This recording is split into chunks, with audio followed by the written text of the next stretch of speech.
ജയ് ശ്രീമന്നാരായണ. ഞാൻ ഇവിടെ പ്രതിപാദിച്ചിരിക്കുന്ന സംഗ്രഹം നമുക്ക് നൽകിയത് രാമാനുജദാസൻ ശ്രീമാൻ ഗട്ടു വേണുഗോപാലസ്വാമി അവർകൾ. അധ്യായം 10 വിഭൂതിയോഗ ശ്ലോകം 21. ആദിത്യാനാം അഹം വിഷ്ണുഃ ജ്യോതിഷാം രവിരം സുമാൻ മരീചിഃ മരുതാമസ്മി നക്ഷത്രാണാം അഹം ശശി. ഓം. ഗീതാചാര്യ ശ്രീകൃഷ്ണ പരമാത്മ നമുക്കെല്ലാവർക്കും അർജുനനോടൊപ്പം വിഭൂതിയോഗ അഭ്യസിപ്പിക്കുന്നു. പരമാത്മ പറയുന്നു, അർജുന, അതിഥിയുടെ മക്കളിൽ ഞാനാണ് വിഷ്ണു. ലോകത്തിന് വെളിച്ചം നൽകുന്നവരിൽ ഞാനാണ് സൂര്യൻ. എല്ലാ മാരുതന്മാരിൽ വെച്ച് മാരീചി എന്നറിയപ്പെടുന്നത് ഞാനാകുന്നു.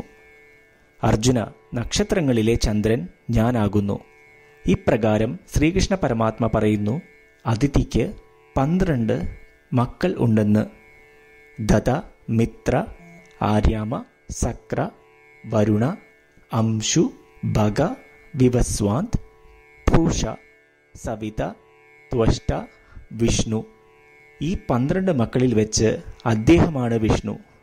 വിഷ്ണു സർവവ്യാപിയുമാണ് എന്ന് അദ്ദേഹം പറയുന്നു. അതുമാത്രമല്ല, ശ്രീകൃഷ്ണ പരമാത്മ പറയുന്നു, അദ്ദേഹം സൂര്യനിൽ അതിഗംഭീരമായ പ്രകാശം നൽകി ലോകത്തിന് ചൂടും പ്രകാശവും നൽകുന്നു. അതിനാൽ സൂര്യനും അദ്ദേഹം തന്നെ. ശ്രീകൃഷ്ണ പരമാത്മ പറയുന്നു, 49 മാരുതന്മാർ ഉണ്ടെന്നും അതിൽ 7 അവാഹ, പ്രവാഹ, നിവാഹ, പരാഹ, ഉദ്വാഹ, സംവാഹ, പരിവാഹ. ഇതിൽ പരിവാഹയെ മാരീചി എന്ന് വിളിക്കുന്നു. ശ്രീകൃഷ്ണ പരമാത്മ ആണ് മാരീചി. ശ്രീകൃഷ്ണ പരമാത്മ പറയുന്നു, അദ്ദേഹമാണ് ചന്ദ്രൻ, എല്ലാ നക്ഷത്രങ്ങളുടെയും ചക്രവർത്തി. ഇങ്ങനെ ശ്രീകൃഷ്ണ പരമാത്മ അദ്ദേഹത്തിൻ്റെ വിഭൂതിയെപ്പറ്റി പറയുന്നു. അതായത് എല്ലാ ജീവജാലങ്ങളിലും ഉള്ള ആത്മാവ് അദ്ദേഹമാണെന്നും പറയുന്നതിലൂടെ അദ്ദേഹത്തിൻ്റെ അംശം ചില വസ്തുക്കളിൽ അധികമായി വയ്ക്കുന്നതിലൂടെ അദ്ദേഹം ഏറ്റവും പ്രധാനമായ കാര്യങ്ങളിലൂടെ തന്നെ പരിചയപ്പെടുത്തുന്നു. അതിനാൽ നമുക്ക് മനസ്സിലാക്കാം, ശ്രീകൃഷ്ണ പരമാത്മ സുപ്രധാനമായ വസ്തുക്കളെ ഞാൻ എന്ന് അഭിസംബോധന ചെയ്യുന്നുവെന്ന്. എപ്പോഴെല്ലാം ശ്രീകൃഷ്ണ പരമാത്മ പറഞ്ഞ മുഖ്യമായ കാര്യങ്ങൾ കാണുകയോ കേൾക്കുകയോ ചെയ്യുമ്പോൾ നമുക്ക് ഉടനെ ഓർമ്മിക്കാം, അവയിൽ അദ്ദേഹത്തിൻ്റെ അംശം അധികമുണ്ടെന്ന്. ശ്രീകൃഷ്ണ പരമാത്മാവിൽ അഥവാ ശ്രീമൻ നാരായണനിൽ സ്വയം അടിയറവ് വെച്ചുകൊണ്ട് നമ്മളുടെ ജീവിതം അർത്ഥപൂർണമാക്കുവാൻ ശ്രമിച്ച് ശ്രീകൃഷ്ണ പരമാത്മയുടെ വാക്കുകൾ ശ്ലോകത്തിൽ എന്ന പോലെ നമുക്ക് ആവർത്തിക്കാം. ആദിത്യാനാമഹം വിഷ്ണുഃ ജ്യോതിഷാം രവിരം സുമാൻ മരീചിർമരുതാമസ്മി നക്ഷത്രാണാം അഹം ശശി. ശ്രീമന്നാരായണ കരിഷ്യേ വചനം തവ. സർവം ശ്രീകൃഷ്ണാർപ്പണമസ്തു. ജയ് ശ്രീമന്നാരായണ. ശ്രീകൃഷ്ണ പരമാത്മാവ് ശ്രീമദ് ഭഗവത്ഗീതയുടെ പൂർണ്ണമായ അന്തഃസത്ത 18-ാം അധ്യായത്തിലെ 65 മുതൽ 70 വരെയുള്ള ശ്ലോകങ്ങളിൽ പ്രതിപാദിച്ചിട്ടുണ്ട്. അതിലെ 8 ഉപദേശങ്ങൾ അനുഷ്ഠിക്കുന്നതിനായി ഭഗവാൻ ഉപദേശം നൽകിയിട്ടുണ്ട്. ശ്രീകൃഷ്ണ ഭഗവാൻ പറയുന്നു, ഈ 8 ഉപദേശങ്ങൾ അനുസരിക്കുന്നവരെ ഞാൻ സ്നേഹിക്കും. ഈ ഭക്തന്മാരെ ഞാൻ എല്ലാവിധത്തിലും സംരക്ഷിക്കും. ശ്രീകൃഷ്ണ പരമാത്മാവിൻ്റെ ഗീതോപദേശം ശ്രവിച്ച ശേഷം അർജുനൻ കരിഷ്യേ വചനം തവ, അതായത് കൃഷ്ണ, അങ്ങയുടെ ഉപദേശം പ്രകാരം ഞാൻ പ്രവർത്തിച്ചു കൊള്ളാം എന്ന് പറയുന്നു. അതുകൊണ്ട് ശ്രീകൃഷ്ണൻ അർജുനന് എല്ലാവിധ വിജയങ്ങളും ഫലപ്രാപ്തികളും നൽകി അനുഗ്രഹിച്ചു. ഈ 8 ഉപദേശങ്ങൾ നമ്മൾ പാലിച്ചു കൊള്ളാം എന്ന് പരമാത്മാവിനോട് നമുക്കും പ്രതിജ്ഞ ചെയ്യാം. ഒരു പൂജയും തപസ്സും യാഗവും പരമാത്മാവിന് കൊടുക്കുന്ന ഈ പ്രതിജ്ഞയേക്കാൾ വലുതല്ല. നമ്മൾ നടപ്പിലാക്കേണ്ട 8 പ്രതിജ്ഞകൾ ഞാൻ പറയാം. ഇവ നിങ്ങളുടെ മനസ്സിലും ഹൃദയത്തിലും എപ്പോഴും ഓർക്കണം.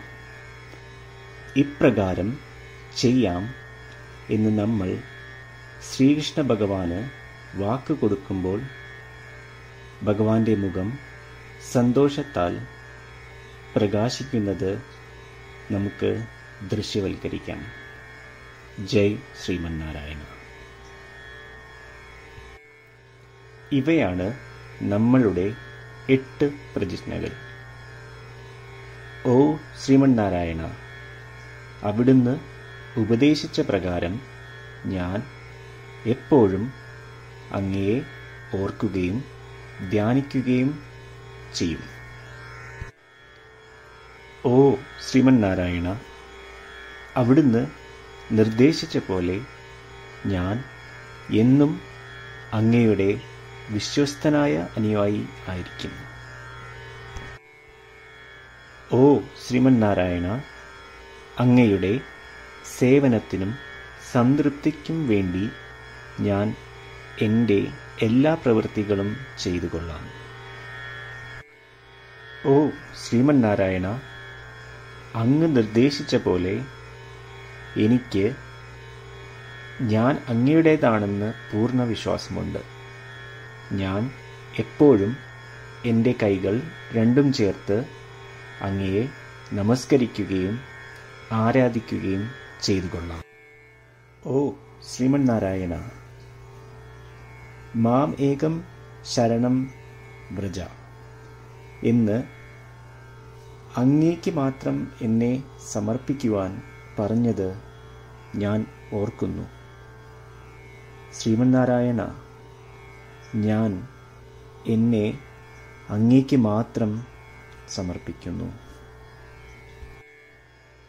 ഓ ശ്രീമന്നാരായണ, മാ സുജ, അതായത് ഒരിക്കലും ദുഃഖിക്കേണ്ടി വരില്ല എന്ന് അങ്ങ് നൽകിയ ഉറപ്പ് ഞാൻ ഓർമ്മിക്കുന്നു. അതിനാൽ ഞാൻ ഒരിക്കലും ദുഃഖിക്കുകയില്ല. ഓ ശ്രീമന്നാരായണ, അങ്ങ് ഞങ്ങളുടെ രക്ഷയ്ക്കായി ശ്രീമദ് ഭഗവത്ഗീതയിലെ ഉപദേശങ്ങൾ നൽകി ഞങ്ങളെ അനുഗ്രഹിച്ചു. ദിവസവും ഒരു ശ്ലോകമെങ്കിലും വായിക്കുകയോ ശ്രവിക്കുകയോ ചെയ്തു കൊള്ളാം എന്ന് ഞാൻ പ്രതിജ്ഞ ചെയ്യുന്നു. ഓ ശ്രീമന്നാരായണ, അങ്ങ് ഭഗവത്ഗീത എല്ലാ മാനവരാശിക്കും വേണ്ടി ഉപദേശിച്ചതാണ്. ഗീതയിലെ അങ്ങയുടെ ദൈവികമായ ഉപദേശങ്ങൾ ഞാൻ ഗീതയെക്കുറിച്ച് അറിയാത്ത ഭക്തന്മാർക്ക് എത്തിക്കുവാൻ ശ്രമിച്ചുകൊള്ളാം. ഓ ശ്രീമന്നാരായണ, ഞാൻ അങ്ങ് പറയുന്നത് പോലെ ചെയ്യുകയും അവിടുന്ന് ആഗ്രഹിക്കുന്നത് പോലെ പെരുമാറുകയും ചെയ്തു കൊള്ളാം. ഞാൻ അങ്ങേക്ക് വേണ്ടി മാത്രം പ്രവർത്തിക്കും. ശ്രീമന്നാരായണനോട് ഓരോ ദിവസവും നൽകുന്ന ഈ വാക്ക് അദ്ദേഹം പറയുന്നത് പോലെ ഒരു വലിയ പൂജ തന്നെയാണ്. അചഞ്ചലമായ ഭക്തിയോടും വിശ്വാസത്തോടും കൂടി നമ്മുടെ പ്രതിജ്ഞ അദ്ദേഹത്തിന് സമർപ്പിക്കാം.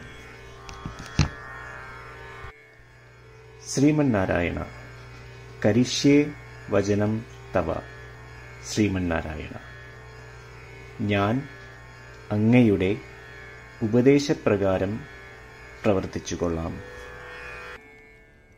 ആദിത്യാനാം അഹം വിഷ്ണുഃ ജ്യോതിഷാം രവിരംസുമാൻ മരീചിഃ മരുതാമസ്മി നക്ഷത്രാണാം അഹം ശശി. ഓം ആദിത്യാനാമഹം വിഷ്ണുഃ ജ്യോതിഷാം രവിരംസുമാൻ മരീചിർമരുതാമസ്മി നക്ഷത്രാണാം അഹം ശശി. ശ്രീമന്നാരായണ കരിഷ്യേ വചനം തവ. സർവം ശ്രീകൃഷ്ണാർപ്പണമസ്തു. ജയ് ശ്രീമന്നാരായണ. ശ്രീമന്നാരായണ. എല്ലാ ഭക്തരോടും ഒരു പ്രത്യേക അഭ്യർത്ഥന. നമ്മളുടെ ജീവിതത്തിൽ നമുക്ക് എല്ലാ കാര്യങ്ങൾക്കും ഉടനടി ഫലപ്രദമായ പരിണിതഫലം വേണം. ഇത് നേടുന്നതിനായി നമുക്ക് ഒരു നിമിഷം ദിനവും നാരായണാസ്ത്രം പാരായണം ചെയ്യാം. നാരായണാസ്ത്രം ലഭിക്കുന്നതിനായി നാരായണാസ്ത്രം വെബ്സൈറ്റ് www.narayanastram.org എന്ന സൈറ്റിൽ നിങ്ങളുടെ പേരും ഇമെയിൽ മേൽവിലാസവും രജിസ്റ്റർ ചെയ്യുക. ഇപ്രകാരം ചെയ്യുന്നവർക്ക് ഒരു നാരായണാസ്ത്രം PDF ഇമെയിലിൽ അയച്ചു തരുന്നതാണ്. ഈ PDFൽ ഒരു രാമായണ ശ്ലോകം, ഒരു ഗീതാശ്ലോകം, ഒരു വിഷ്ണുനാമം എന്നിങ്ങനെ അടങ്ങിയിരിക്കുന്നു. ഇവ മൂന്നും ചേർന്ന് നാരായണാസ്ത്രം എന്ന പേരിൽ അറിയപ്പെടുന്നു. ഏവർക്കും വിവിധ ശ്ലോകങ്ങളാവും അയച്ചു തരിക.